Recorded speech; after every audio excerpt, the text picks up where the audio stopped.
Check this out news. We connect the streets. Man, I love it, man. Look, it's an honor and a pleasure to have you brothers on here, man. You know, Chris is a OG. He comes through Irv, St. Louis. Irv Osei's nickname is Darkness. Darkness. He's Batman, the Dark Knight. The Dark Knight. That's his handle. And then Mike, that's Mike John up top in the red there. What's good with it, brother? Ain't shit. West Coast love. That's LA right there. Oh, Right nah, on. man. I know you brothers are moving and grooving, and of course, you know, obviously you on the block today, man. I know everybody's been in the midst of this coronavirus COVID-19 situation, man. What's that been like Corona. for you? Talk about it then, Irv. Talk about it then, Irv. Listen, I ain't gonna lie. Niggas didn't have on masks in the hood, nigga. Yeah. So tell me the real thought. Niggas was giving each other pounds. Some was doing the fist thing, but I seen a lot of pounds and shit. And niggas wasn't really giving a fuck about Corona out there. Yeah. We was drinking some 42. And it just felt good, yo. It did. It felt good. I picked up my nigga JT from LaGuardia, and it's so crazy because he gets in the car and then Clue bangs his shit. You know what I'm saying? Yeah. The nigga Clue bangs his shit. So it's always when a nigga hears shit on the radio the first time, you could only imagine. And then we go to the hood. We ate some food in the hood. It was just great. It was Tell a them great before thing. you know, but Osei and Mike, y'all should know who JT is. They don't know who JT is, Irv. Tell them who JT is. SNF JT is my next superstar. You know what I'm saying? Okay. It's someone that God, niggas like, how'd you get to him? I'll be like, God gave me my man. For 7 years, I've been praying to God to send me a dope, talented rapper, but I wanted him to be young. You know what I'm saying? I wanted him because I felt like the young generation is so arrogant and cocky that if it wasn't someone that was young, they would reject the deposit. And, you know, I'm already the old head, you know what I'm saying? So I didn't need another rapper who was a talented old head. Nah, I needed a 21-year-old, a young nigga or whatever like that. So when he got to me, we've been riding ever since because this nigga is a monster talent. So how I'm feeling is basically like I'm going to take the world over with this nigga. He's my next JX, Ja, Ashanti, JT. That's how I'm feeling. And I'll be damned if anybody gonna stop me. When I feel like this, my brother tell you, you're not stopping me, nigga. You're better It's off. a problem. Get Houston, down. we have a problem, yeah. Yeah, like when I feel the way I feel about an artist, like I'm running to, and my niggas, I got 2 albums.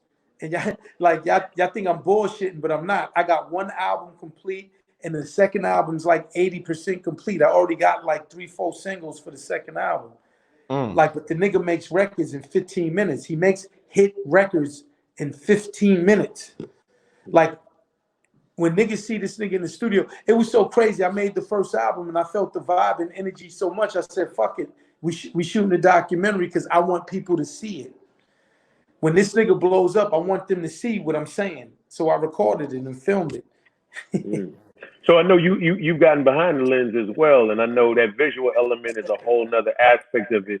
How does that feel now in 2020, with the visuals being so, you know what I'm saying, so key, and especially what you've been doing as of late? I mean, you talking about as it concerns the visuals for JT? For JT. Oh, I'm gonna give niggas I'm gonna give them an experience, man. The reason why I wanted a young nigga is because I wanted to implement my generational ways with this young man. Our generational ways that I don't feel the young generation does. I love the young generation, but I don't think the young generation has ever delivered a Ready to Die, a Doggy Style, The Chronic, Illmatic, It's Dark and Hell is Hot, Reasonable Doubt. See what I'm saying? I want to give the young generation that. You see what I'm saying? So everything is concerns with JT. Every fucking single thing. I don't give a fuck from the artwork to the lettering, nigga. I'm like, nah, that ain't it. Like I'm micromanaging it to that level because I want to deliver to the young generation and something that my old generations haven't heard, which is a classic album. I'm going to deliver that and see where we stand after I deliver it. So when you asking me about visuals, my nigga, I'm a director. Like I direct movies. I direct Tales 2-hour movies. Nigga, I am I'm an ill nigga, yo. Like I know about that camera, the lens. You understand? I've been doing Tales for 3 years. If you think for 1 second that I'm not gonna learn, whenever you see Gotti, if I'm doing something and I'm passionate about it, I'm gonna dominate it. I'm gonna conquer it. So when it comes to the visuals, this nigga's getting movies for his visuals. He's getting cinematic shit. I'm using my director of photography, fucking my DP, Crash. He'll be shooting his videos. But then, watch this. I'm not dumb enough to understand. I'm gonna let Cole Bennett shoot one. Feel me? I'm gonna let Cole Bennett and Lyrical Lemonade shoot my levels video when this nigga and let him do what he do. So what I'm explaining to you is not only am I gonna give this nigga the best shit, but I'm gonna inspire other dope niggas to give him their best shit. So is it safe to say Murder Inc. is back? It is fucking comfortable. 100%. Listen, hey, my nigga Rick is. Oh, say, we need Chicago. Rick Steele. Chicago? Yeah. No, Hey, fuck that. hey, Oh, say, I need Rick Chicago. Steele. Wait a minute. Let me explain. Oh, say, Rick. So you from Chicago? So now. No. Hey, listen, I got a green card, Irv. I got a green card. Yeah. So you're not from Chicago? No, I ain't from Chicago. My family's from Ghana, West Africa. I just moved around. But I got this. Right. Hey, listen, I'm a But you're diplomat, in Irv. Chicago. Irv, let him tell you. I'm in the A right now, but I get to Chicago. I get wherever I need to. Cleveland, Station. whatever. Oh, okay. You move around. I move around. That's Chris, what up, baby? Yo, you move around. So, but here's why I want Chicago so bad. I want Chicago so bad because if you know about Chicago, 20 minutes from Chicago is Gary, Indiana. So my nigga JT is like a Chicago nigga. Yeah. You know, I think he's a vice lord and shit. You know what I'm saying? Absolutely. Shit, his brother's a disciple, and I'm like, that's weird. Like, his God brother's a gangster disciple, and this nigga's a vice lord. But where they from, Chicago is the station that they listen to. Absolutely. So one of the philosophies I have with breaking the artist is you got to get home team. You know, if the niggas from Gary, Indiana, and Chicago's his thing, Chicago got to support him. You know what I'm saying? So help me. All right, come on, listen, man. Listen, hey. I flew it out to St. Louis to meet.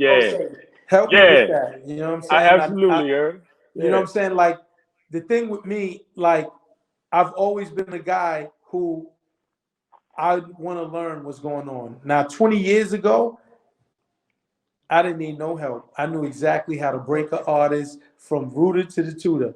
But hey, it's 2020. I know there's a different way. There's different people. You know, streaming is important. Videos on YouTube and the views is important. All of this stuff is important. So in the last like 2 weeks, I've been with Rick. Rick has been a huge help. He's telling me what the fuck that people do now. And I'm gonna learn it and I'm gonna dominate. Like that's who I am. But I'm not afraid to ask somebody for help. Listen, Irv, Rick is my brother. Chris is my brother. So we family, whatever So I can do. You know, brother. Let's you go. my brother. Let's get it. Listen, it's crazy that you mentioned some of what you were just saying because I want to ask both of y'all this question about the disconnect between the youth and the OGs. It seems like hip hop has always kind of thrived on that, a little bit, but it seems like it's getting out of hand. Seeing NBA YoungBoy and Jay Prince, and that kind of hurt my feelings. NBA YoungBoy better stop. He's gonna Prince is the wrong nigga to play with. Somebody needs to send him a wire and say, stop playing, don't play with Prince.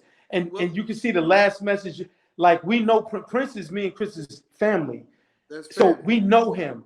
And like I heard that last message, and he's like, nigga, he said, I ain't got no beef with you, but he said, hey, nigga, it could be good or bad. I'll give it to you however you want it. I'm like, stop, because when you hear him talking like that, he's not lying. He's not It's real. lying. And he's telling you, like, I wasn't even on it like that, and you gonna go ahead and talk crazy. Reckless. And he's like, all right, you could get it any way you want it. Yeah. And I was on with him earlier because there was some things that flew around with Swiss and Darren. Shout out Darren. Yeah, I saw that.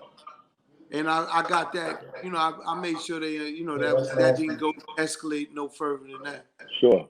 But, you know, No, that whole thing with NBA YoungBoy, like he said, he know his brother. Jay know his brothers. Like it ain't even like, you know, this is made for TV. It ain't even like that. You know. Yeah. Now, the only reason I brought that up, especially asking y'all that question, is just simply because I feel like that's a problem generationally speaking across the board. And I know, Chris, you know, you move around, you on the ground, you know what I'm saying? You come through St. Louis, like all East of these St. Louis. things. I come to East St. Louis. Yeah. Both sides of the water. Both sides of the water. Oh, no one goes to Irv. Ain't nobody go to East St. Louis. We go to East St. Louis. Yeah. So absolutely. listen to me. When you say that, you know, it's part of the problem. We're going through all of this systemic problems that we have in this country. You know, a generation of OGs gets locked up and then they can't raise the youth. Absolutely. So what you're seeing right now is a product of that, where the youth that was raised basically by themselves without those OGs that had to go to jail and do all this time for things that they shouldn't have been doing, and now they created their own, let's say, system, and it may not be the OG style, right? And then that's where you get the disconnect. See, but I see the young, in at least on the music level, right? When you think about it, right? I believe my generation, there was nothing else for a rapper to say. There was really nothing. We done raped and pillaged the whole thing, that there was nothing really else for them to do. So when you look at the young generation, they had no choice but to go opposite of what we did. And when you look at the young generation, we rock long chains. They rock chokers. Our shit was baggy. They shit is tight as a motherfucker. See what I'm saying? It's like they totally went opposite. And you know what? I applaud them because it was creative. What they did was they found their own voice. They found their own way of doing things that wasn't our way. And you know, certain people look at it negatively, like my generation, the old heads may look at it and say, them niggas is whack. I'm like, nah, them niggas was talented, and they did it their way. They couldn't do, nigga, they never take me alive. I'm getting high with my 4-5 cocked on these niggas. Time like, nigga, how real can you spit? They can't. You can't.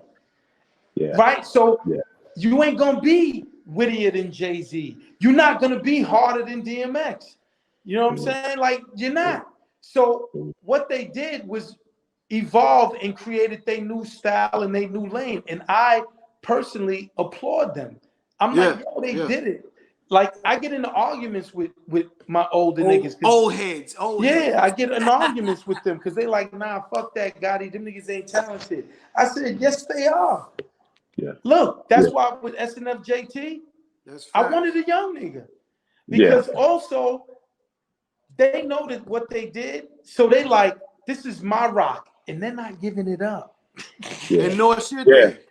Right. They're like, this is my rock, and I'm playing basketball right now, and I'm not giving it up. That's why I said, if I had a nigga like 30 years old, and this nigga was rhyming like X, J, and Ja, or whatever like that, he's not gonna win. Even my biggest win I could have with him is maybe platinum. But the young generation is gonna go, nah. They're like, no, right? So when I come with JT, what could they say? You know, I'm gonna give y'all credit though. You know, I think that both of you all give a lot of credit to the youth and allow them to do their thing without trying to suppress them. You know what I'm saying? And I think that's commendable, but a lot of cats don't. Nigga, we was all youth in 18 and rebellious. Now, granted, this youth is definitely unique. They're more fuck y'all niggas. We wasn't like saying fuck Grandmaster Flash and Melly Mel. We was paying homage, but we thought we was better or whatever. We thought we was going to be better. So that's the difference. We still had that new nigga energy when, you know what I'm saying? Sure. I remember a story and shit, and it was with LL and Rule. And Rule was quick to tell niggas, like, what? I'll smash you, nigga, like on the mic or whatever. And so Rule had that same energy with his elders, but Rule wouldn't go on an interview and say, fuck them niggas. He would be like, nah, them niggas paved the way. But like if they got together and the nigga was trying to downplay Rule, it was gonna be what? I'll smash you. I feel like so like you said, I feel like we've been losing some of that, you know what I'm saying, as of late. And I think maybe this whole situation on a global scale with George Floyd, I certainly want to get y'all thoughts on that. Y'all have definitely gone up against the government in a major way and trial by fire. So I salute you certainly for that and being here to speak on it. What were your thoughts on just seeing all that, Chris? I mean, you gonna well, when you look at George, what happened with George Floyd, you know, it's the perfect storm. We're in COVID-19. We haven't been able to go out. You see, I ain't cutting my hair until we finish with this shit. And you know, enough is enough. We're watching multiple things happen right in our face, real time on the screen, right? You know, today's social media, you get it right now. And then with the COVID-19, enough is enough. It's perfect timing. And that's where the eruption of 8 minutes and 46 seconds, watching this motherfucker with his knee on this man's neck. And he told him he couldn't breathe. And he's just sitting there, hands in his pocket, so nonchalantly. Like when you look at the total disrespect or care for that man's life, again, it was just the perfect time, perfect storm. And we can't stop now. You know, I know Rick Stills right there. You know, I shout out Rick because he's out there in the middle of all these marches, just, you know, and that's so important that we constantly keep let's keep our knee on their neck now. Because that's the key. The key is we can't let up to really get some type of real change or some systematic change in this country. And, you know, we can't let up. So that, you know, it was a perfect storm. It's so sad, you know what I'm saying? Is Stephen Jackson. I met that man with Stephen Jackson. So yeah, I know that I actually knew the man, and at the end of the day, it's just sad to see something like that happen to him. Yeah. You think it's a new wave of activism, though, even amongst these athletes and getting involved. And I think you know, do you feel like it's changing the sound of the music as well? I mean, Chris, Irv, as far as just you know, what the content is about. You know, it was funny. You know, when I think of things like that, I'm right away my mind hits Marvin Gaye, and I don't hear that from the artists today, and that's weird. I don't know if Irv has a different opinion, but I don't hear that in these artists today making that cultural sound, that's speaking about what's really happening in the way that could be so impactful when you're a superstar.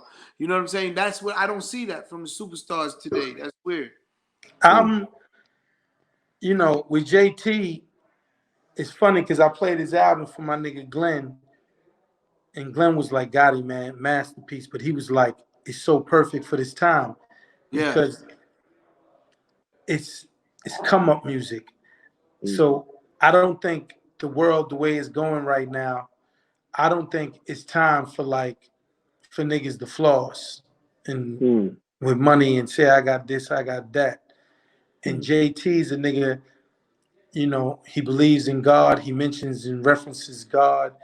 My God don't make no mistakes. And he definitely, you feel his belief in God and his belief that, yo, we gonna find a better way. We gonna come up. You know what I'm saying? Like, it's like he's speaking for people. His is an album that I call, he's a we rapper. You know, you get the braggadocious, I call them the I rappers. Like DMX was a we rapper. Tupac was the biggest ever we rapper. But JT has that in him. When you listen to his music, it gives you an emotion. It gives you a feeling. And, you know, I ain't changing my niggas because they all ride or die. Like, and he's talking about his niggas and how he gonna die with his niggas and ride. Like, it's an incredible album. And I just think it's great. I call it pandemic music because niggas is fucked up. Even me.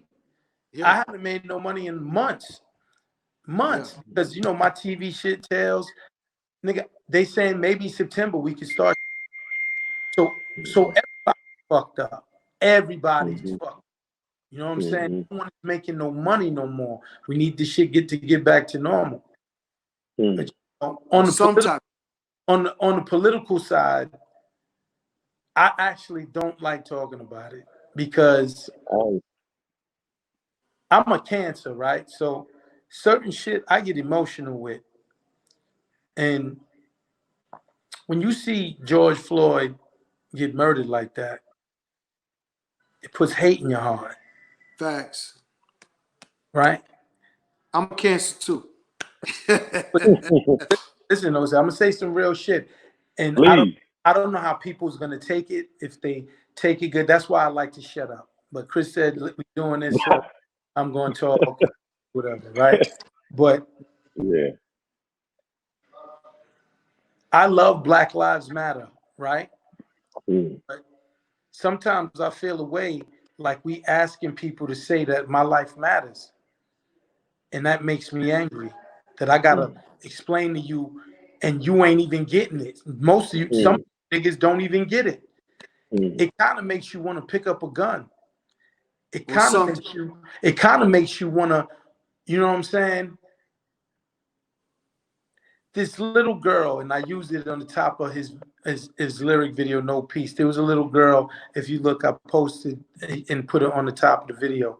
And it was this little girl, and she was screaming. What's the name of the video so they know this goes look at? No Peace from SNFJT. I put the clip because she brought tears to my eyes. And she basically was explaining to a cop like she ain't fitting to stand down. And then she said, if I gotta die for me being black, I'm ready to die. Look, I got goosebumps all over my shit. Like I can't even say her words without me getting a feeling. But when I see shit like that, I'll be like, no, little girl, you ain't gonna be the only one that's dying. I'm gonna die right fucking with you. But before I die, I'm gonna take some motherfuckers with me. You see what I'm saying? And so that's why I like watching a lot of it because it brings that spirit in me. And I, you know, most people are Irv just talking. I'm not. It's funny. I know you're not, but I don't want people to do that either. That's why I shut the fuck up, because I don't want to maybe cause some niggas to go get guns and start blowing these fucking people away or whatever that ain't respecting us the right way. So that's why I usually I'm like, you know what, just shut up. And I don't know if that's right or wrong, but it's real. Yeah, I can't watch shit being done to my people that 1 + 1 = 2. Right? When you see George Floyd, Philando Castile, Alton Sterling, Eric Gardner, time and time again, 1 + 1 = 2. It's the same shit. They murdering and killing us even on camera. They don't give a fuck. You know, Osei, Irv did his first episode in Tales, and he reversed the police. Right. It was white. I did race reversal, and the only reason I did race reversal, where I started the episode off like Trayvon Martin with someone shooting a 15-year-old white boy, right? Then I did everything that black people go through down to the riot. I had white people rioting, and it was so crazy because the black cops got set free, and then they rioted, which is what black people do, right? But was so crazy, and what made Variety and other publications, they called me a genius and shit. I played D'Angelo.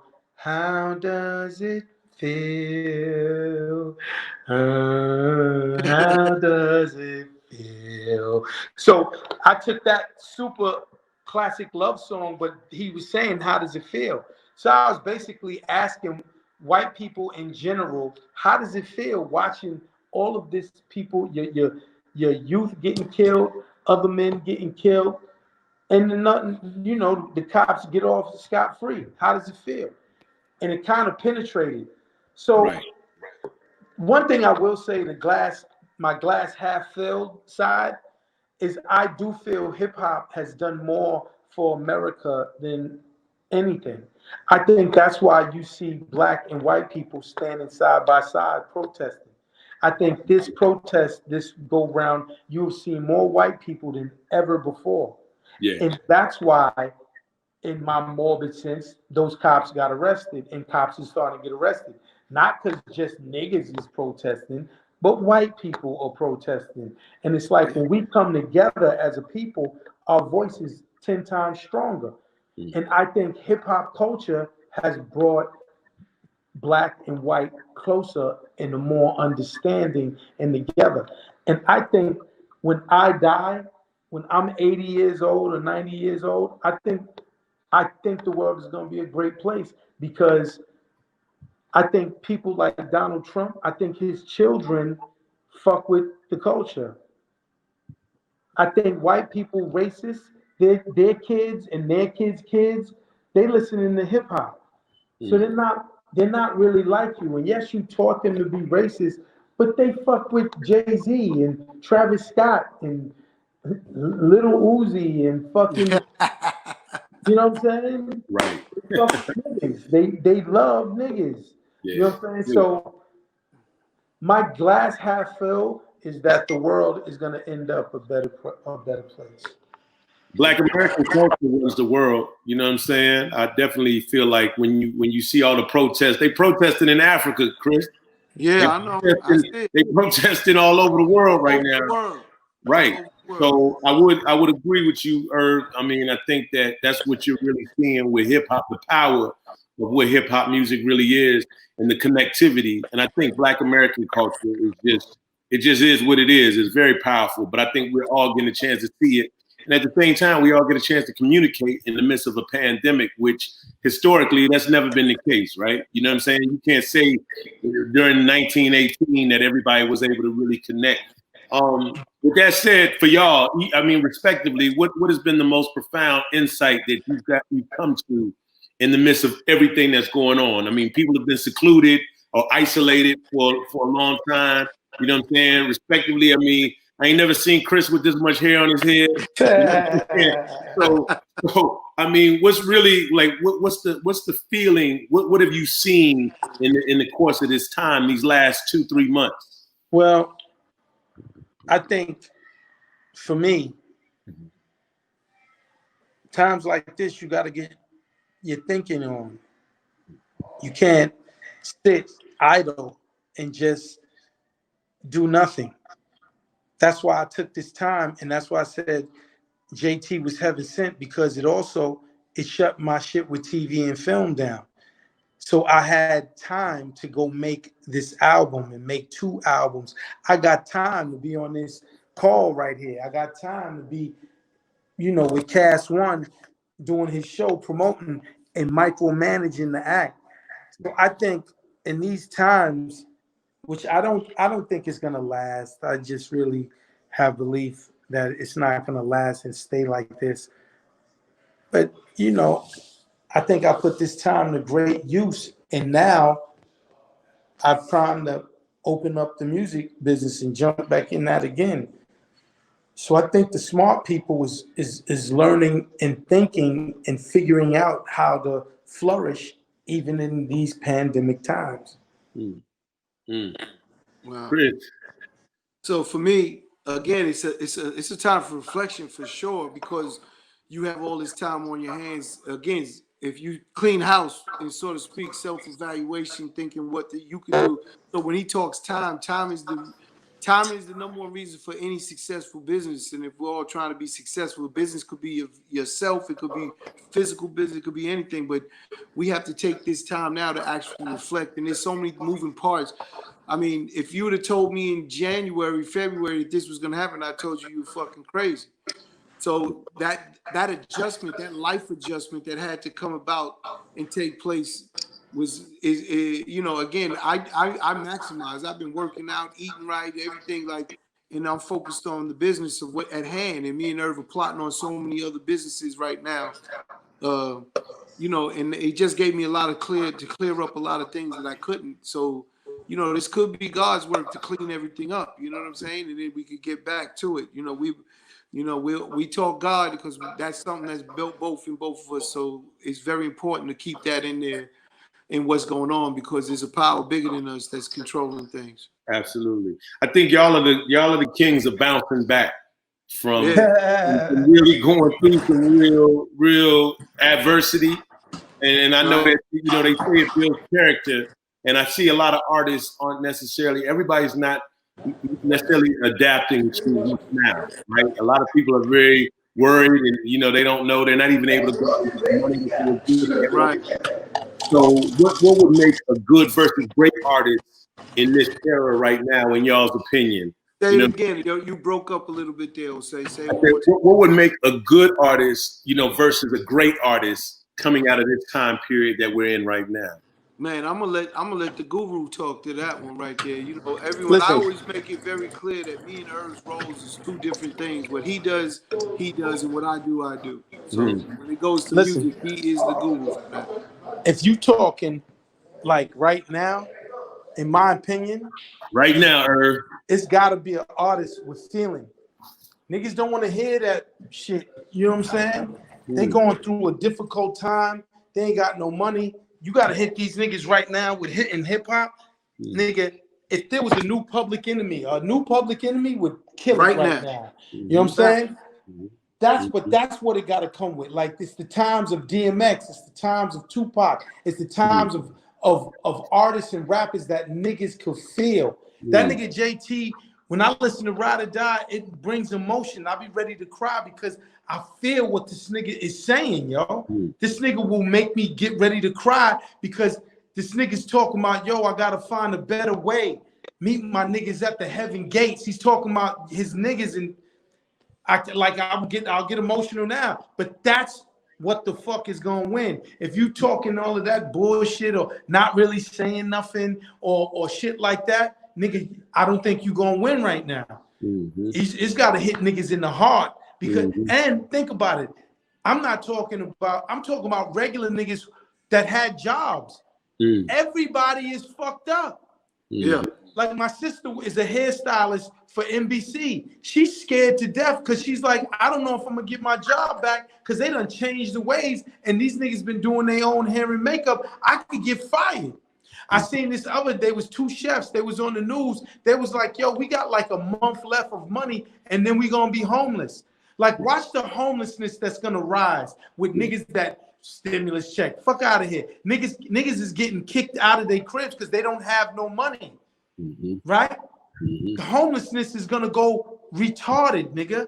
And the rich is gonna get richer because the rich is taking this as a way that they could cut back. They're like, wait a minute, y'all don't need office space? I can fire all you niggas and maybe keep 10 niggas and you work from home. That would save me like 20 million. That's what they're doing.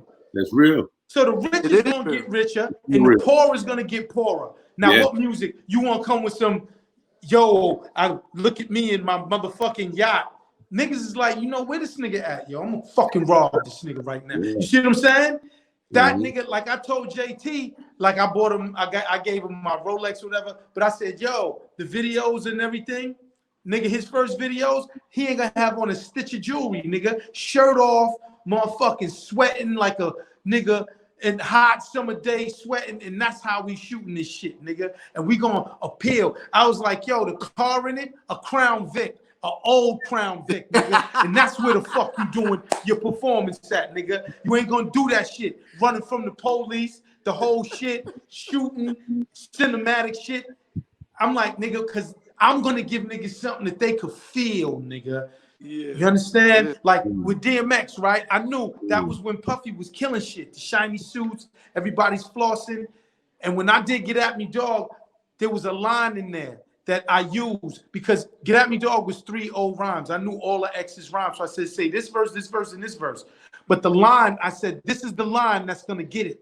And he was like, what? And I said, yo, you say, there's 1,000 of us like me, mob in the street. When we starving, we eat. That's the we nigga instead of the I nigga. And when niggas is fucked up, that becomes, that's my nigga. They passionate about X because nigga, when we starve and we eat, he talking for them. And we fucked up, nigga.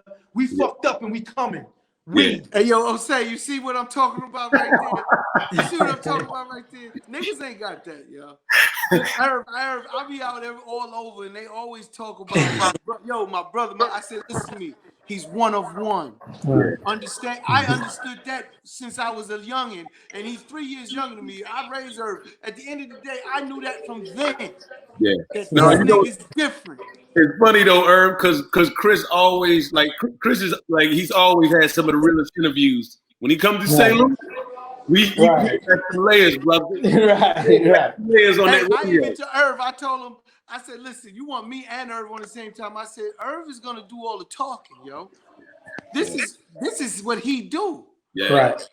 The thing with me, I never wanted to be on the camera. Irv used to ask me, yo, get in the video, yo. I need you in the. I didn't want to be in no videos. He'll tell you. Right. Yo, Chris is purely behind the scenes. I didn't want to be in no video. This is his lane. This is his lane. I was put in this because of adventures. If it wasn't this, I wouldn't be doing it. But now, because of that, doesn't mean I don't know how to talk or speak or anything. No, I know how to do all of that.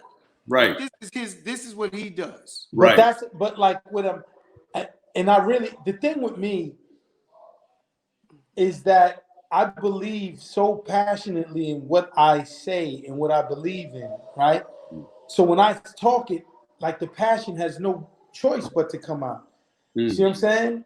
It's like just how I felt with DMX. That's why in the beginning to Get At Me, dog, let's take it back to the streets, motherfuckers. It was like his success was in my brain by design. Yeah. And it was a joint effort with Rough Riders and thing, but it was a thought on what we're gonna do. It's the same thing with JT. This nigga got an album. I got colossal records, Osei. I got a record that I sampled Kings of Leon, and thank you, Kings of Leon, for clearing the sample. That probably is gonna be the biggest record of the year because it crosses genres.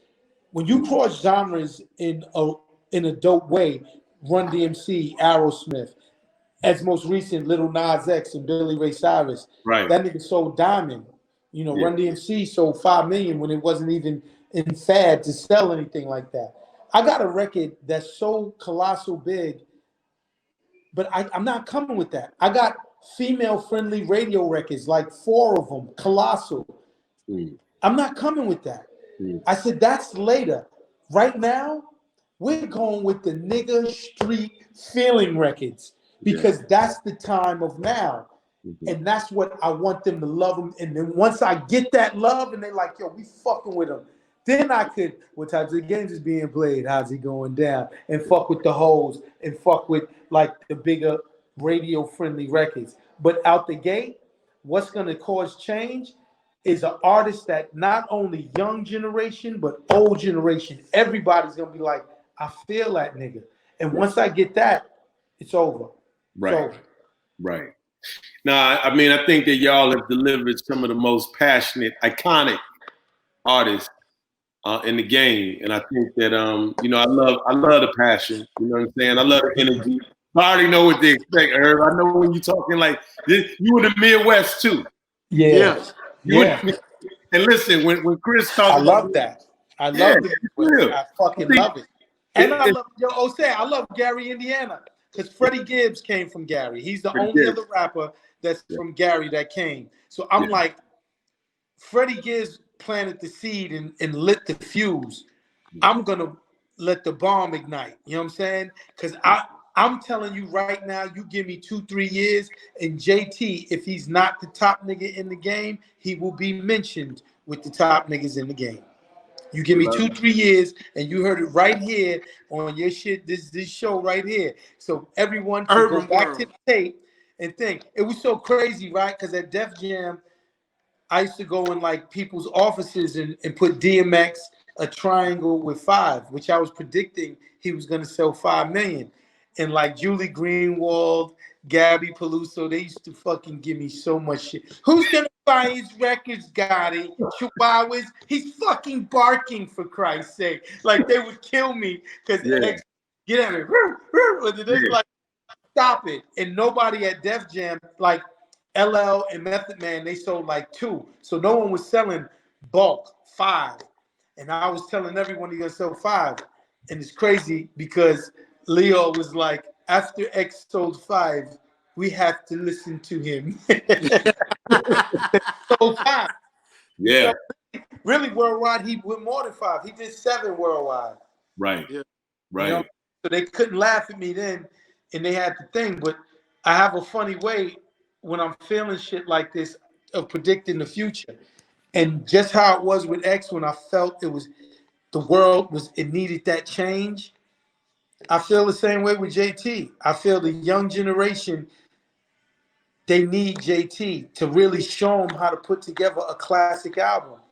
I want the young generation to hear this nigga's album and be like, wow, and feel how like when I first heard Doggy Style of the Chronic. You remember when you first heard Doggy Style and it was in the bathtub in the water? They're like, these niggas is really in the tub. And he was like, and then it was, and then motherfucking, how I thought it was so dope that Lady of Rage was the first verse on the most anticipated album in the world. But it made sense. You know what I'm saying? And fucking Gin and Juice and fucking dog. Like, come on, man. Like, do you remember when you heard that album? Like, how did you feel when you first heard it, Osei? Doggy Style was incredible. Right. It was like a moment in time. Yeah. Okay, let's fast forward to the new generation. Yeah. Have you ever put in the album and it was like, oh my God, what am I listening to? This is the best shit I've ever heard. Not really.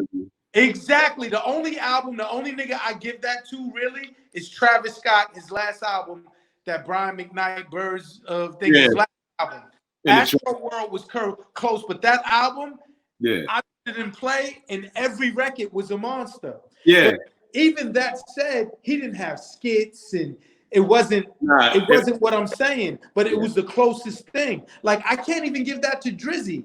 And I love Drizzy. I love Drake. Drake is my friend and my man, and he's the top dog. He's the top nigga by far. Right? I don't even put Drake in the sentence. Like, I compare him to like how I used to talk about Jay. I'm like, Drake is on like another planet with Jay, and we're on planet Earth. Like, he's just different, right?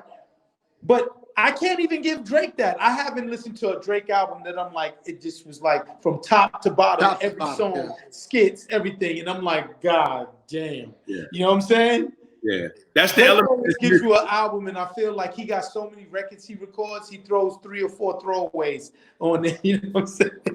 And then after 2 albums, he'll just throw an album out that's all old shit and some more throwaways and shit. Yeah, I mean, Kendrick's been around for a while now, but I feel like, you know what I'm saying, as far as really just giving you a package or you get a feeling, you know what I'm saying, but it still is not that same era. It's not that same. Top to bottom. Kendrick gives you some skits, and like with Kendrick, you know what? I ain't gonna say nothing. No, yeah. You know what I'm starting to do more. What's that? Go to what your mama told you and like simple rules. Mind your fucking business. You know what I'm saying?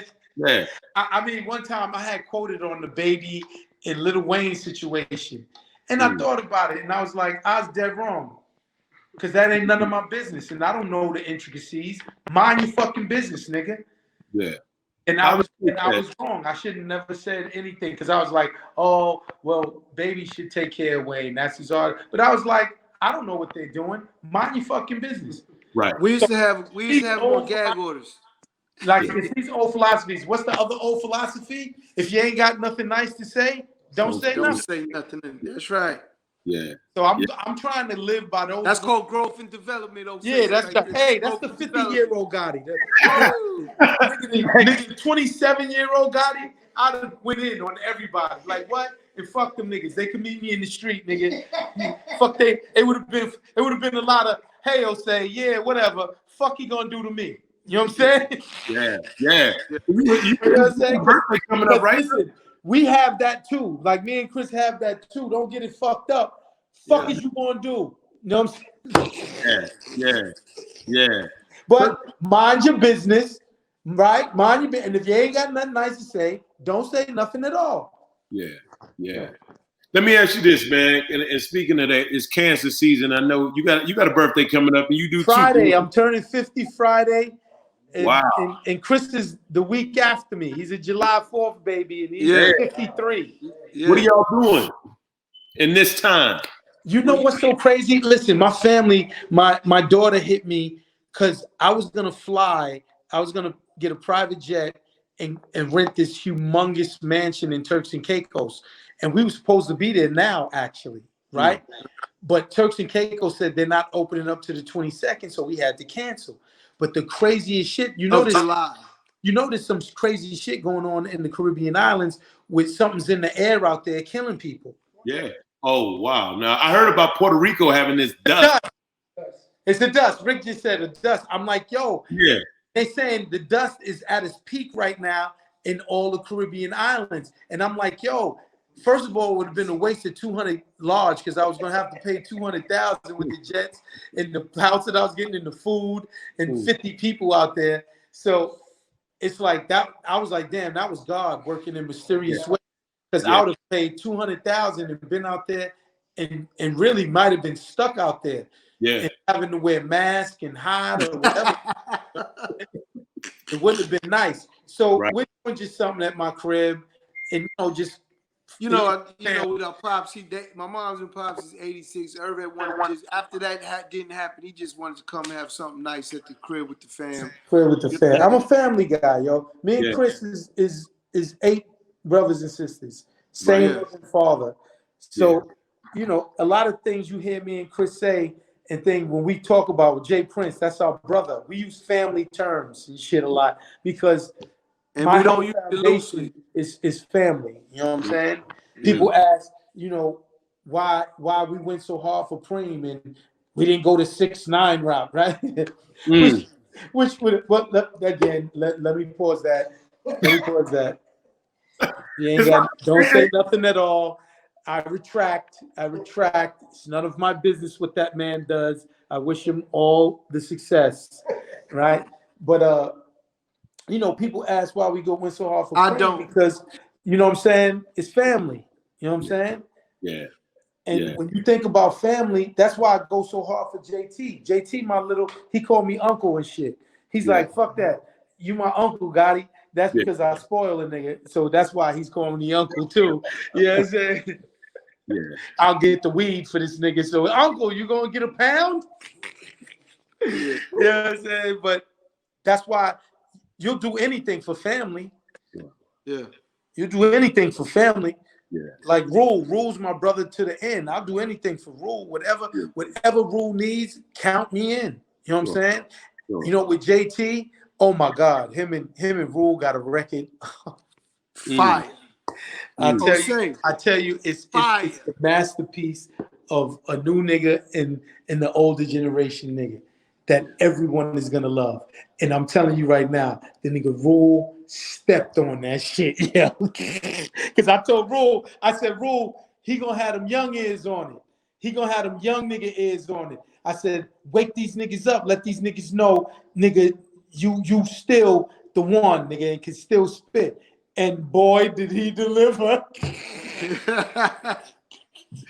Yeah, that's a fact. What is it like when you bring them around? Like, you know what I'm saying? Like an artist like JT, when he meets a Ja Rule or even love. Is love? Love. Yeah. Because with Rule's with me how I'm with him. And if he sees me and I'm saying, yo, this is the next nigga, then Rule's like, then that's the next nigga. Like Rule is a one-of-a-kind artist.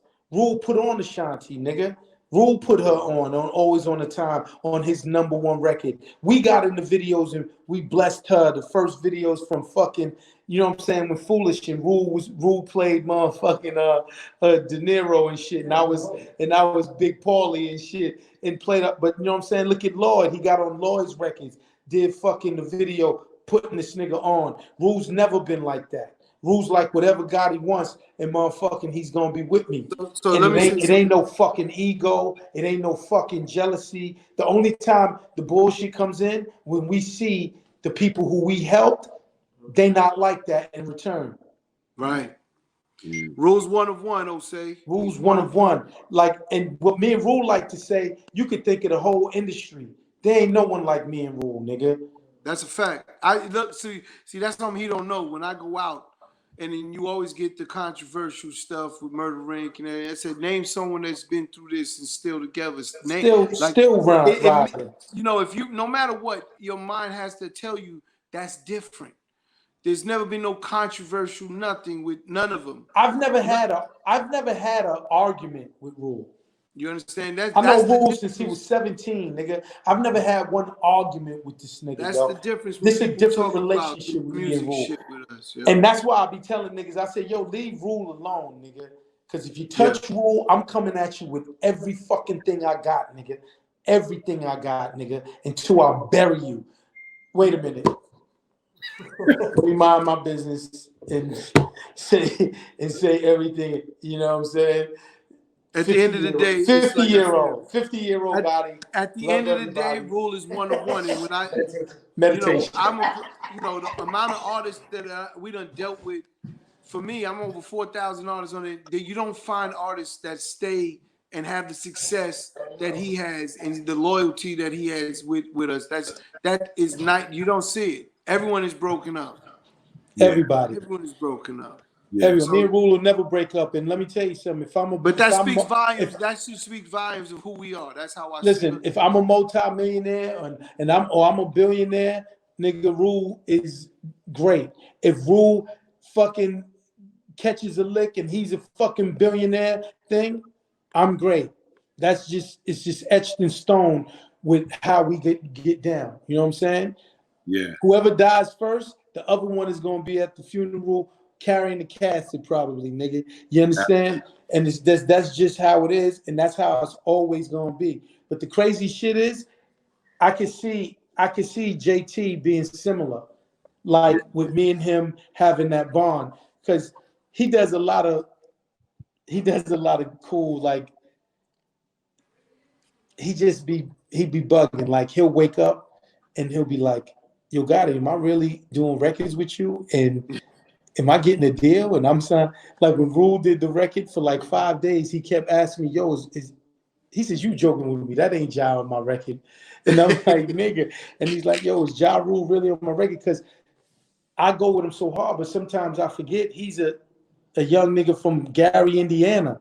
Yeah. That nigga said, yo, my mama, he said, Ja Rule is her favorite artist in the world. He said she damn near cried when I played the record and couldn't believe that her son was on a record with Ja Rule and shit.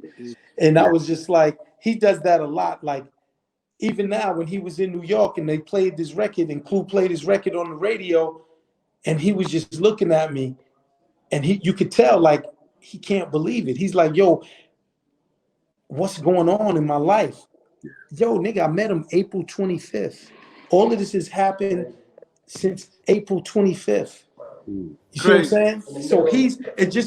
So just imagine him and let's remove ourselves of who we are and think if we was a young nigga from Gary, Indiana, who just started making records a year ago. This nigga's in New York talking and doing an interview with Cast One. His records is playing on Hot 97 and fucking Power 105. He's with Irv Gotti. He's bugging, nigga. Like he's bugging. But I think it's refreshing. And it makes me go harder because I'm laughing and shit. Right? Because I'm like, nigga, it's coming, nigga. You gonna do it. The vibe, everyone loves your music. I'm like, this shit is happening. And that nigga just stared at me like, yo, what the fuck is going on? Then he was like, yeah, today he told me, he said, yo, Gotti, niggas is changing. I said, what you talking about? He said, nigga, everyone back home is like calling me crazy. And then he says, yo, they keep talking to me like I went platinum already. Yeah, that's the crazy shit. And he's like, yo, I didn't do this already, but they like anointing me like, yo, you did it. And he's like, what did I do? So the nigga straight up is like bugging. He's fucking bugging like, but it's funny to me because I love that whole, the new process for the new artist when it's happening. I love it. And really, I feed off of that. Yeah, yeah. You know, listen, talking to y'all, see, I go off script, man. It's just the vibe, you know what I'm saying? So I want to ask you a couple key questions that I think are important. But I want you to finish this sentence. Out of certainty and uprise comes what? Change. Change. Mm. Yeah, change. Hey, Mike, you back? Man, you did I'm ran back. off. Yo, Mike, The world check. is going through an uprising now. Right. Real talk. All right. uprising gonna bring change, The man. first time we seen police officers get arrested, and it looks like they're gonna go to jail for murder. So from uprising in that, yeah, you fucking ain't right. Change. Yeah. Absolutely. Let's not keep our foot off their neck. We got to keep that pressure on them. They far from over. And again, you know, when it comes down to all of those civil rights, you see all the marches, different groups, and you know, the biggest thing I get from people is there's no one leader. There's no one leader. There's no one leader. And we don't need. At the end of the day, we just need to be putting the pressure on. That'll cause and create the leadership we need, the change we need. You know. I've been supporting, again, Tamika Mallory and my son, you know, and their whole movement. I know that Jay-Z is now behind them fully, which is great. And they're going to make Tamika one of the leaders for all of this going on. And she's an incredible, powerful woman, you know. And again, when you see the movements that's going on with Jay-Z and all the things he's doing behind the scenes, you know, if I had to say, I would just love it if he said, yo, I'm going to go march just once. The change that would come from that would be fucking unbelievable if he said that.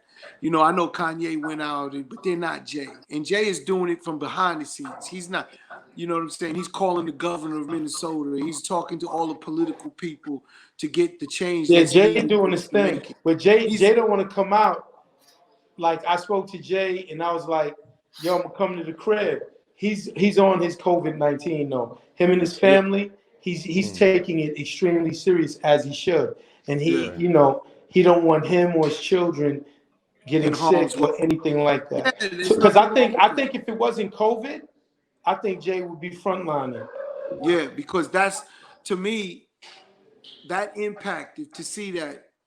You know, I said, imagine if Jay just went and said, yo, I'm going to go to every city and do this. Imagine the uprise of people that would come out behind that movement. He would have, like, the power that he would attain after that is, every law would get changed that needs to. We would be able to vote everybody that we want in to make the changes that we're talking about, or else you have to go. And it's all political. We would be able to play their game for the first time and really crush them at their game. And that's when you say that, it's such a great point, because if Jay was to do that, we know, like, I hate to say it, that's why I hate talking. Come on. I'm serious, because, like, I love Al Sharpton, I love Jesse Jackson, but them niggas could be bought. That's the problem. That's the problem. You let speak on that a little bit. Speak on that. Jay walk and Jay say what the fuck he's gonna say and do. You ain't buying Jay. Yeah, you ain't got any money. My man's a billionaire. So, but he's not even on it like done. They would have no choice with Sharpton and other black leaders. I hate to say it, but I think these niggas could get bought. Yeah. Do you feel? I gotta ask y'all this: do you feel like the change with the NFL came because of what Jay did behind the scenes, as far as Goodell and his most recent statement as it relates to Black Lives? Absolutely, Jay is behind that. And the mindset of the commissioner. You know, he has made a statement when he said cabinet took it as far as he could, and I'm going to take it from here. And people looked at that like that was disrespectful, but it wasn't disrespectful. There's a reason you don't see cabinet right now in the middle of all of this, right? He cut a deal and basically can't do anymore. So when Jay said that, the public didn't understand, but it's over the public's head. Jay's in all the way in Goodell's ear. And listen, man come I and say, spoke to I made Jay. a mistake. I speak to Jay. You know, Jay's my brother. I could tell everybody right now, that nigga Hove is on his revolutionary nigga shit. That's right. That nigga got his black fist raised high. And Chris is right. You don't see what he does, and he doesn't do it for publicity or lets people know half the shit that this nigga do or 75% that this shit nigga do. He just does it because he wants to do it. But like I just spoke to Jay, and I can tell y'all this. He's on his revolutionary nigga shit. Yes, he For real, is. for real. And I can tell you this also. When my brother's like that, he gets shit done. He gets shit done. And he has conversations with the people that's very extremely powerful. Like he could talk to that nigga who owns Amazon. Like Jay could talk to that nigga and be like, yo, this is what the fuck we need to do. And he's gonna listen. You see what I'm saying? And it ain't gonna be like anything but what he wants. And that's like Jay is just he's another one of one friend, man. That's amazing to hear, man. I got another one I want to just throw at y'all. It matters not what they call you, but what you do. What you do. It's not what they call you, but what you accomplish or what you think or what you, in the simplest nigga terms, what you do. What you do. You know what I'm saying? You could call me whatever the fuck you want, but nigga, you gonna watch me put it down and watch me do some great shit. So I would have to say do. Okay. Let me chime in real quick with you there. We got a question all the way out of South Africa, and this is in line with the whole Black Lives Matter. If George Floyd was white, he'd be considered the Jesus of today. But because he's black, his blood can be looked at as a voice or a symbol of change. Irv and Chris, I'd love to get your thought on that. If George Floyd was white, it wouldn't have happened. So I can't even equate to that. Are you not saying you know what I'm saying? Are you not thinking that police brutality happened to white men? Huh? You know, police brutality also happens to white men, right? They don't get killed. Not in the same fashion. No, I don't think if George Floyd was a white man, go deep with me. Had his knee on his neck for 9 minutes and he was saying, "Officer, I can't breathe." He'd have got the fuck up off the white man. Listen to me. When you say police brutality could happen because that maybe that white man was excessive with his return of force back to that cop. Okay, when you're black, they don't do that. He's sitting there saying, "I can't breathe," hands tied, handcuffed behind his back. Night and day. You will not with see 3 that. niggas on him. You will not see that with a white. Hold on. And if it is, if you see that with a white man, it's going to be because that white man was excessive first. Return. Can we go back? We go back?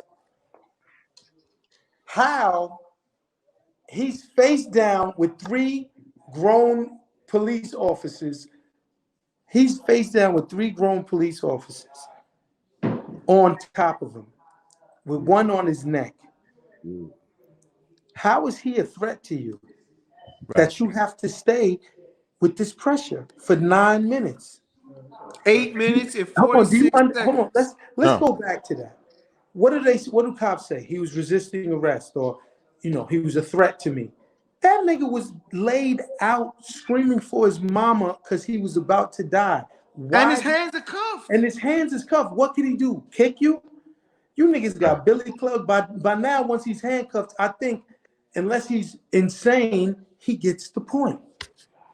Why couldn't you just get him up, put him in the car? That's why you saying that they would have did that to a white man? My man from South Africa that asked the question, I can't answer the question because I can't even think of it happening to a white man. Right on. In that capacity. We have David over here calling with a question in from San Jose. How do you guys feel the fact that since George Floyd has passed, that we've now had more companies wanting to invest in black businesses? Again, that's a great thing. That's a great thing. I hope it's not a fad. It's sad that we lost a life in the but it's a great thing for the opportunity. It's a great thing. I hope it's not a fad. And Speak on that. Listen, and I only think these companies is because a lot of white people's protesting. Black people have protested, rioted, everything. What happened with Rodney King when we rioted and everything? Did those cops get arrested? Did they say, let's double back and arrest these? No. You know why? Because it was niggas. It was niggas rioting and looting. And they was like, fuck these niggas. You know what I'm saying? I just, my perception of America is a bad one. You know, when I grew up, I was DJing Jamaica Park when I was 15 years old, right? So I was a young nigga. So every other week, niggas was getting shot and stabbed in the park, right? Every other week. And I would see the police that picked up the bodies drive past the park. And ever since I was a young man, 15, 16 years old, I said, oh, they don't give a fuck about us. Because it was like, when those cops drove by, it was 2 white cops. And it was like, let them niggas kill each other. Now, if it was Little Johnny and it was a white people park, they would have closed that park down. No more playing, no more music, no more nothing in honor of Little Johnny. And this will never happen again. I played in that park for 4 years. Every summer for 4 years. And I've witnessed and seen countless deaths. And they never stopped it. So I was like, they don't care about us. You know what I'm saying? When you start to hear the stories about how they put drugs and guns in the neighborhood, I was like, yeah, I believe that. You ever see Godfather? Y'all seen Godfather? Right. One of my I know the favorites. scene. I'm talking with the 5 families, and they talking about the drugs, and Don Corleone said, cool, and the other Guinea gets up, and he says, we'll leave it with the colored people. They're animals, so let them lose their souls. Yes. I believe that. Yes. I believe that. I believe it 100% that the world don't care about me. So I've developed where I don't give a fuck about the world. Right back at you. I'm going to do whatever the fuck I'm doing. And you know what? I'm going to make sure me and my family's rich. So whatever the fuck y'all do to us or whatever the fuck happens, we'll be ready. You understand? I got a couple of questions. That's just my way of thinking. Anyone who's listening, I'm not saying that I'm right or whatever. It's just my way of thinking because I just, I think the world in America is a vicious place. I mean, they killed JFK, and he's a white man. Right. Because he was trying to help civil rights. It was like after me and Chris beat the feds, there was a certain faction of people. I got this billionaire friend, JR. He was like, you should sue the balls off of them. They ruined your life. And I used to look at JR and I'm like, JR, they'll fucking kill me if I do that, yo. You understand? I sued the government for $100 million or $1 billion. I said, nigga, they gonna pop me in the head and blame it on 50. Nigga. They were like, fuck it, it'll be a 2 for 1. You know what I'm saying? So I was like, and I really believe that. Our nigga Jay Prince, he used to tell us how in the beginning, he said the feds was trying to kill him, not arrest him, to kill him. Right. So I was like, I'm not playing that game with them niggas, man. I'm not playing that game. I'm a brilliant nigga. I'm gonna get this bread and get this money, get it all back and some, and live my life. Real talk. Them niggas, yo. That's why all of these companies, I hope it's not a fad. I hope they stay about it. Real talk. I'll say I'm gonna trade off with you, but we got a lot of questions over here. I'm trying to maximize time here. From San Jose, we got some folks, just wanting to know how has tech taken away or enhanced creativity in music from both Chris and Irv. I love you saying the technology. Yeah, technology. How is in all honesty, the taken technology, away? No, technology has enhanced the business. Of course. So just go back to, like, if you think of how, let's say, when we started, if we wanted to market to you in LA, we had to physically get to LA and produce something, flyers or something, just to do marketing so you would know we're coming. Today it's all on Instagram. We could do digital marketing for a few dollars and get it all over the world. Technology is enhanced. The amount of eyeballs that get onto music is insane now because of technology. Platforms like but let's take it back to the essence of creativity, right? Mm-hmm. The studio. Nigga, the studio is a laptop and a mic, nigga. I could be in my fucking crib. I could be anywhere and record. Back in the day, you had to go to a big studio with the 2-inch machine, and think of the process that I had to go. Look at putting out music. We had to get a major label. Why? They had to press the millions of CDs. They had to be able to ship it and distribute it to the record stores. Nigga. Now you can come right to Adventure Music and get it out everywhere. JT's music right now is through Adventures, nigga.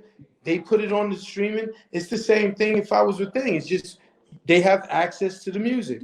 So technology has enhanced the game. It's just that you have to creatively know how to abuse the technology to your advantage.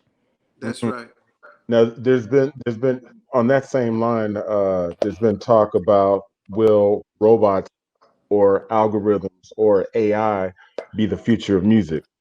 Well, you know, the record labels want to make AI that because those executives in those buildings, they want AI to take over because they don't want to pay people. They want to be able to predict hit records. They want to predict music without actually going in the studio and making it because that artificial intelligence today is what they're looking at to actually do those jobs of what everything you heard Irv talk about today. Right. So they want to make a robot of Irv Gotti? Yeah, well, what they do is Irv. Somebody in Silicon Valley might try to do that. They're gonna make an Irv Gotti. They have algorithms. I know we gotta wrap up, Irv. I know you're on the short. Yeah, I gotta go. But they have algorithms that figure out trends and predict patterns on music today, and that's what they use to actually predict what record they're going to go with. I'm gonna end it on this. Ain't no motherfucking robot ever gonna be motherfucking Irv Gotti. Other executives, you can duplicate them. But if you think you're gonna duplicate me with a robot, yeah, good luck, nigga. I'ma outwork and fucking. You think because it's a robot it's gonna outwork me? Put me against a robot right now. I'ma outwork that son of a bitch. The robot gonna get tired. I'm like, tired nigga. I'm still going. I'm gonna change his name to John Henry. I'm gonna change his name to John Henry. Yes. Irv Gotti. JT, come on up. Robot ain't got shit on Irv Gotti. This is the nigga I've been talking about. This is my nigga JT. Gary, Indiana. This is Gary, Indiana, right here. That's my brother. Say, what up? Chicago, man, help me. Yeah. I'm gonna get you Chris. All right. Okay. I need Chi-Town. This nigga's from Gary, we Indiana. We got Chi-Town, Irv. Say, help me get Chi-Town, okay? Hey, we got Chi-Town. Right, brother. Trust me. Hey, look, the robot is going to do some more work. Appreciate you. Yeah, appreciate. One or two real quick. Hold on, let me get my mouth is dry. You don't know it's still on. Yeah. You don't know it's still on. Turn it off, Irv. You gotta click off. How? Oh, here. Go to the link. But it's crazy. Right on. Because I knew that answer was coming from him, yo.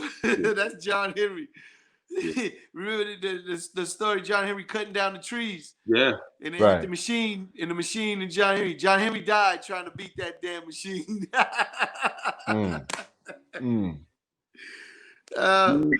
But it's crazy. But you know how I feel with AI again. So to just touch on that point, right?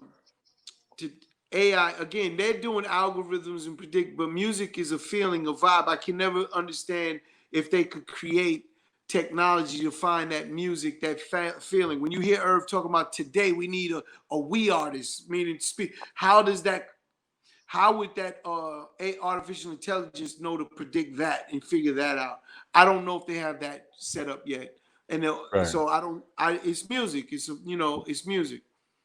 Right and on. I know they have had success doing it, not with artists, but with different things in music. They beta tested it basically and had success in that space. But again, to predict the person liking a song, and if they didn't go and make that song and understand that song and why it's going to be liked by so many, I don't know. It's that technology right there is very tricky for music to me. Right. Mike, you got anything else? It's a couple more, but one for sure was asked earlier. Who's the hottest artist that you like out of New York right now, Chris? Man, out of New York. This is coming from J Moan out of the Bronx, actually. The hottest artist out of New York, I'm gonna go with my man Hard White and his guys that he's working with right now. You know what I'm saying? They moving real good. God bless the dead. Pop Smoke passed, and we didn't Rest in peace. Rest in peace. We didn't get to see him fully come out. His career was cut short. I was definitely on Pop Smoke, even the Fabio Foreign. I like their music. But Sleepy Hollow, you know what I'm saying? Chef O, Chef G. I mean, these are artists that I like and listen to. So again, at the end of the day, I'm like I said, we support these new artists, these youth. You know what I'm saying? And we just want to see them all prosper. There's a way that everyone could be survive in this industry. Right on. Now, what are the new things that you got going on with Adventures? Can you tell us a little bit about that and how artists can get put on over there? Yeah, Adventures, we're a digital distribution platform. Again, black owned. You know what I'm saying? We're going to push that agenda because there aren't any black owned digital distribution companies that's solely black owned. Steve Stout has United Masters, so I'm not going to knock him, but he's also has Google as a partner and other investors different. But, he's definitely right there with me in that space as a black owned company. But we're pushing. We gave COVID-19 discounts because we know the times. Streams is up overall in the music now, so it's a good time to be streaming. Everyone's home basically looking at music, and we have a great digital distribution platform to get your music everywhere. Get your music all platforms and get it out. But we educate. That is my separating fact of between, say, me and even the United Masters. They're not going to talk and educate you on how to actually get your music out, why you should do things versus not do things, to make your music move better, and help you as your own boss or record label, so to speak. Right. Nice. Yeah. Now you're also staying busy. You got Adventures, and then you're also stepping into doing your own podcast. It looks like we'll be having the Chris Gotti show. Personality. Come on now. The people who's been calling for me, I really went radio silent since COVID started. I ran a radio show called El Punto de Spot. It's a bilingual show because I believe in the black and brown movement. Right. And I just wanted to give a voice for not only the black community and rap artists, and if you have independent business, we had everyone on, from doctors, politicians. It wasn't just music. It was all types of black and brown people doing their thing, give them a platform to promote their stuff, explain to artists why they should do it. Don't just come up here, educating, constantly educating, and giving them a way to get their music out. I was syndicated on about 30 stations across the country, worldwide even, because we had stuff overseas, internationally, and we was reaching through an internet station, unique listeners every Thursday between 11 and 1. We was a 2-hour slot. We was reaching over 150,000 unique listeners every Thursday. Nice. Again, that's a platform. That's a platform that gains a lot of attention, sponsors, the whole thing. So when COVID stopped, when COVID hit, we stopped. So instead of saying we'll go back because we don't know when we'll be able to get back in that building, they were saying start your podcast and get that going. So the Chris Gotti podcast will be coming soon. You know what I'm saying? So we're putting it all together. And what's crazy? I'll probably be able to get even more dynamic guests because just this right here, you see how me and my brother, he's running around with Rowdy Rich and JT in Queens right now. And I'm here in New Jersey at my house in Jersey. And again, at the end of the day, that's what we'll be able to do because of this COVID-19. There's all these celebrities, figureheads, business owners that we could sit and talk to just like we just did today. And it's easier. Instead of them forcing them to come to Brooklyn in a specific time slot. Right. Now it's wide open. We can do it anytime they can, and we could do it, record it, and just put it out to the world when we're ready. Clearly, you could use a platform like Urban World and make it really convenient right from your laptop to your mobile phone But I'd love to be. I'm curious. Listen Who to are me, some of the Urban World guests? could be definitely the platform. We get some of Yeah, those coins you're trying to get off right there. You know, we you need already some of those know. coins, buddy. Yes, We indeed. just gotta cut. We gotta cut more deals for those coins, and it really incentivize listeners and it incentivize people like myself to be on the platform. And I think it's a great idea. Right on. Who are some of the some guests that you got lined up for your get down? Well, you know, I've already spoke to like Floyd Mayweather, Fat Joe. You know, again, I reached out to a lot of successful hedge fund billionaires because I want to be dynamic. Guys that you would never hear talk or get an interview from, I'm going to get that interview as well as the ones you always hear and get a different perspective on their views from me. So I've got a lot of, like if I mention like Mark Lazary, we're in the middle of a deal with Mark Lazary. I don't know if you guys know who Mark Lazary is. He's one of the wealthiest guys in America. You know what I'm saying? Hedge fund owner, Right. multi-billionaire, dear friend of me and my brother, and we're putting some deals together. So he's someone that I would have on, or Izzy England, or another guy you wouldn't know, and you know, may not know Right. about, but multi-billionaire, you know, and has all these Some real dynamic. Gotti like stuff. Yeah, because you know, it's what if I preach education, what's the sense if I don't give you people that you don't know or can't hear? That's really the education. You're going to get a different perspective, a viewpoint that you might not have been thinking about, or it might be how you was thinking, and now you get reassured that this is the right way to go. So there's a Right on. lot of things involved, you know what I'm saying, with the way I pick my guests and what I want to get from them. Nice. Yeah. You know, Chris, I gotta just say this. You know, I think you one of the most interesting cats in the game, and you always give up a lot of knowledge. So I Thank you. appreciate it. I'm just excited. I'm excited for your podcast because I know it's gonna be dynamic. You know what I'm saying? Yeah. You've been doing it. You're gonna be on with me because I'm gonna interview you for a change. I want to interview you, Osei, and instead get that perspective. I don't think that really has been done. If you think about what I'm saying, because you're always interviewing, but to get the dynamic of the other side, the flip side, is really important. Absolutely. You know what I'm saying? And to see, because people want to be you. Yeah. Absolutely. So that's why it's important to get that perspective. You know what I'm saying? That's a good Especially right now when everyone's starting their own podcast. You know, people bring up the internet, and I always tell them the internet is a gift and a curse because, especially in these times when I hear about all of the political stuff going on, you see all the political stuff going on and everything, and you got millions and millions of opinion. What does that cause? It causes one thing to me: chaos. And I believe that's an agenda, and I believe they want that. You know, they block they blocked Farrakhan from the damn internet, from Instagram. Why is that? He never talked bad about, he never said nothing.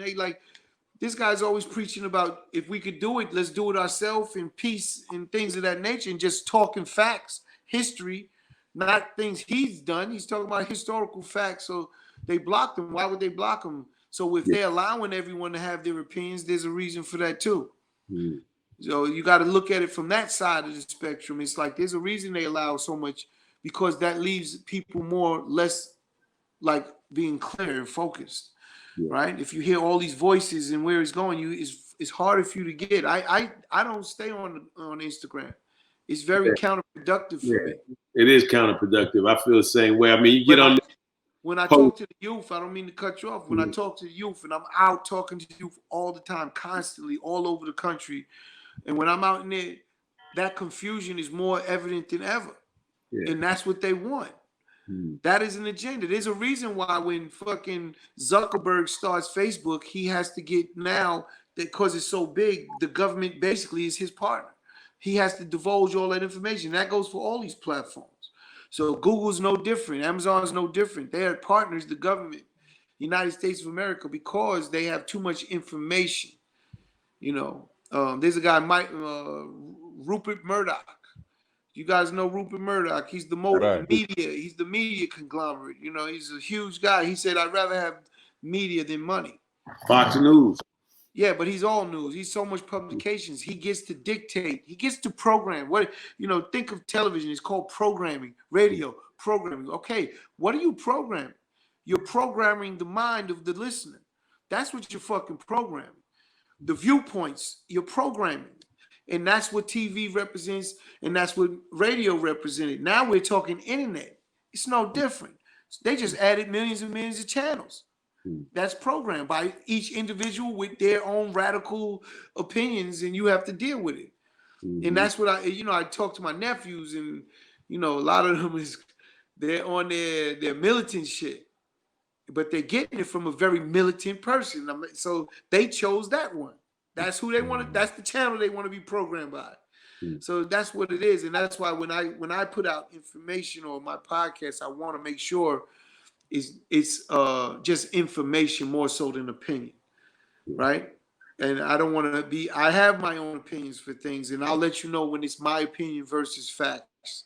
I try to speak facts only, so and keep everyone in that space, because then when you come and get on my page, you're getting only fed quality factual information. You don't have to worry about if it's my opinion or not. Wow. Farrakhan is doing something July 4th. He's speaking. So my birthday. That's my birthday. Absolutely. So it's gonna be big. It's gonna be big, Chris. I already know you're gonna be in tune, but yeah, I had to say that while we're speaking on it. You know what I'm saying? Very important. Yeah. That's right.